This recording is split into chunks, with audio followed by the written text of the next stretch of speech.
Dans le domaine du pari sportif, chacun a ses propres trucs et astuces. Voici mon petit guide personnel du parieur. Le premier et le plus important de tous, se fixer un budget et le respecter. Peu importe la taille de ton portefeuille, il est important d'établir d'avance le montant que tu es prêt à miser et de le respecter en tout temps, peu importe les résultats. Pour ma part, je fixe un montant que je suis prêt à dépenser et m'assure que chaque pari ne représente qu'une petite fraction de ce montant.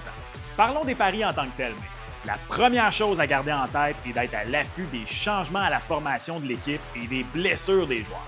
Par exemple, une des positions les plus importantes dans le sport est celle de corps arrière au football.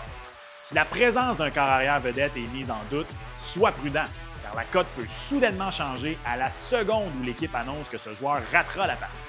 Même chose au baseball. Un lanceur partant peut transformer une équipe négligée en une équipe favorite, ce qui affectera la cote de plusieurs paris pour ce match. Si tu es un amateur de sport, il y a de fortes chances que tu sois aussi un partisan d'une ou plusieurs équipes. Attention, la voix du cœur et le pari sportif ne font pas toujours bon ménage.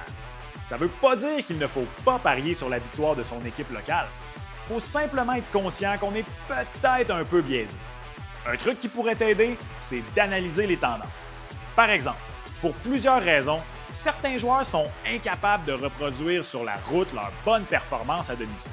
Il se peut donc que lors d'un match à domicile, ce soit plus avantageux de parier sur un joueur de hockey qui marquera un but que si le match avait lieu sur une patinoire adverse. Finalement, pour les paris portant sur le total de buts, les écarts de points ou les performances individuelles, plusieurs options sont proposées et c'est à toi de choisir celle qui te convient le mieux.